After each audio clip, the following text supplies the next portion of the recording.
Welcome to another monologue with the Dangerous Gentleman. Yes, I am the Dangerous Gentleman. No, I did not give myself that nickname, but I certainly did earn it. Today we're going to talk about the nature of suffering and how learning how to suffer is actually a skill and something that can perpetuate discipline and growth in your life. I talk a lot about who I used to be and who I am now. Well, growing up, I used to avoid any and every kind of suffering possible. If it was difficult and I could get out of it, I would do it. We used to go skiing up in Canada, and I didn't like to go skiing. Okay, but all my friends would sign up, and so I felt obligated to go. So I would think I had to go skiing, but I found every excuse in the book to avoid skiing. I would literally try to make myself sick to not go, rather than like a little bit of suffering in like, hey, I'm not going to go skiing today, guys, and then getting a little bit of pushback. Why aren't you going skiing? Well, because I don't want to. So rather than doing that, I would sign up to go skiing, but then I would find every excuse in the book to not go, like making myself sick, to once again avoid the suffering of skiing. So I avoided suffering on two levels. First, I didn't want to suffer through the ridicule, as minor as it would be, and then I didn't want to suffer of actually going skiing. And this was kind of the nature of my life. So anytime any difficult situation came up, I just didn't know how to deal with it. And I would avoid it, and I would run away. But just like there is in every area of life, suffering will come. Hard things are going to eventually catch you. And the longer you run away from them, the more scared you get, the more anxious you are when they actually hit you. It's inevitable. Hard things are going to hit. You're going to have financial hard times. People in your life are going to disappoint you. You're going to have relationship hardships. You're going to have people who die, people who do things to you. They're going to betray you, and you're going to have your own shortcomings that eventually come up. And people they're going to call you on it. But if you're constantly avoiding it, you're just not going to know what to do. And that's, like I said, how I lived the first 40 years of my life. And so when my life started to fall apart in my mid to late 30s, I didn't know how to handle it. I didn't know what to do. Oh, you have a kid sick in the hospital? I just didn't know. Like, I would just kind of just exist and try to avoid it as much as possible. And then and she was in the hospital for 4 months because she was born preemie. And I just didn't know how to handle it. And it was putting a stress on my wife. It was putting a stress on my job. It was putting a stress on my body. It was putting a stress on my finances. And I just didn't know how to deal with it. And so it was just constantly living in this state of anxiety and fear and wondering what the next shoe to drop was going to be. So she came home from the hospital, and struggles continued because she had more health challenges. And my ex-wife, had a hard time dealing with it. I started to drink a little bit, use some weed here and there, in order to cope. When you don't have the skill, when you don't know how to suffer, when you don't know how to endure hard things, you turn to unhealthy coping mechanisms. And for me, that was drugs, that was alcohol, that was food, that was any kind of escape from reality I could possibly imagine. Okay? Then I had another kid who was sick, born in the hospital, right? And over the course of the next couple of years, I was in and out of the hospital. I used to joke that they should give us a parking spot with our name on it because we were in and out of the hospital so much with those kids. It was very difficult. I didn't know how to handle it, and neither did my family. I was constantly I was struggling in every area. Finances, relationships, health, everything was struggling. And eventually that's when everything fell apart. And and you know a little bit of the story. That's when I lost my kids, I lost my wife, lost my job, lost everything I owned, and you can go back and listen to the episode, Two Suitcases. That's the story of where that ended up going. Okay? But even when I got here, when I got to Yakima, every time I would walk by certain things at the store, where I would walk by the toy aisle, or I would see one of my kids' favorite foods at the grocery store, or anything that reminded me of my kids or my family, or a certain date on the calendar came up and it reminded me of a day that something happened, I would turn and I would try to run away from it. And I would spend the whole day struggling with those thoughts, struggling with the ideas that those memories triggered. And it would wipe me out, and I would lose it for a day, and I would go back to all my old healthy coping mechanisms. I was fortunate enough to avoid drugs and alcohol during that time, but I just didn't know how to process things, and I was running from every hard thing that you could possibly imagine. And then I started to slowly face some things. It wasn't like an all of a sudden thing that I started to learn how to cope. But one of the things that really, really helped turn my life to the point where I could handle those kinds of things, and I'm not giving all of the credit to CrossFit or the gym, but that was a big part of it, because I decided to start going to CrossFit. And if you've ever done CrossFit and you've ever dumped yourself into one of those workouts, you know how gross they can be. And I would go there and I would push and push and push, and these workouts would just be designed to destroy you, and I would end up barely able to catch my breath, lying in a puddle of my own sweat after a workout was done. And I thought my life was over. And someone would walk over, give me a fist bump, say, "Good job, man, we'll see you tomorrow." And I would get up and I would feel like I faced something. And it was difficult and it was hard, but I made it through. And it was terrible while I was going through it, but I did it and I made it through. And the next day I went and I did it again. And I knew it was going to be terrible, but I also knew that I was going to make it through. And I would get to the other side. And yeah, I may puke, I may be sore, I may regret certain parts of it, but I was going to make it through, and I was going to be stronger, and I was going to be better for it. Okay? And over the years, I just learned that, hey, I'm going to suffer today, and it's going to be okay, because I'm going to make it through. And so I would go early in the morning, and then other struggles would come up throughout the course of the day, and I was like, you know what? I already did that crazy, terrible workout this morning, and that is way worse than this. So if I can make it through that terrible workout this morning and end up in a pool of my own sweat, heaving, trying to catch my breath, then I can make it through this difficult thing. Because there's no way that this thing is harder than that. I've already done something incredibly difficult today.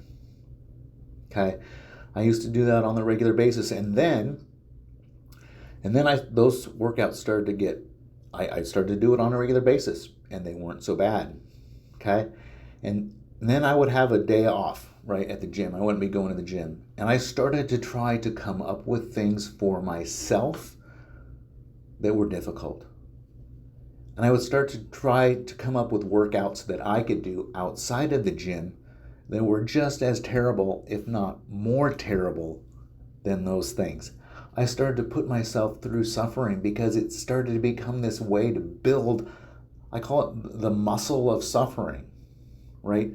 When you've already faced something difficult and you know you're going to make it through, you have the capacity, you build up the capacity to face more hard things.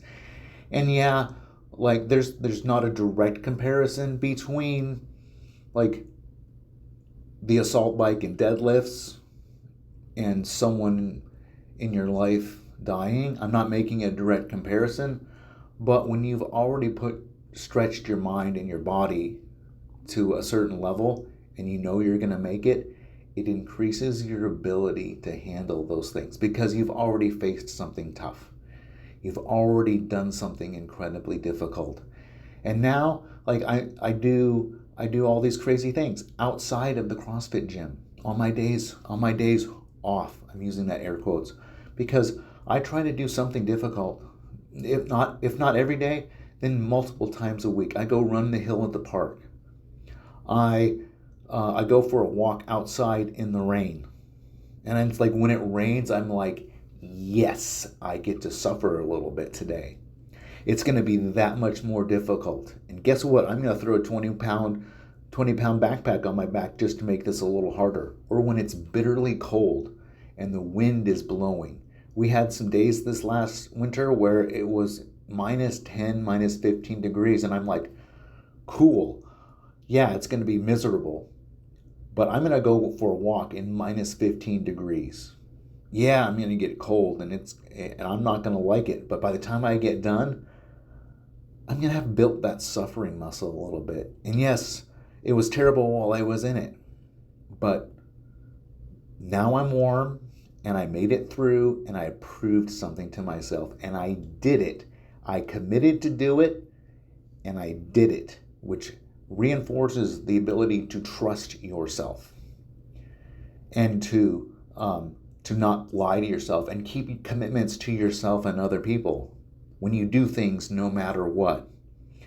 I get a lot of my friends give me these weird looks. Why do you get up in the morning early all these times? Why do you go do these things? Why are you out here doing this? And sometimes I just smile. Because you got to learn how to suffer. You got to learn how to do things no matter what.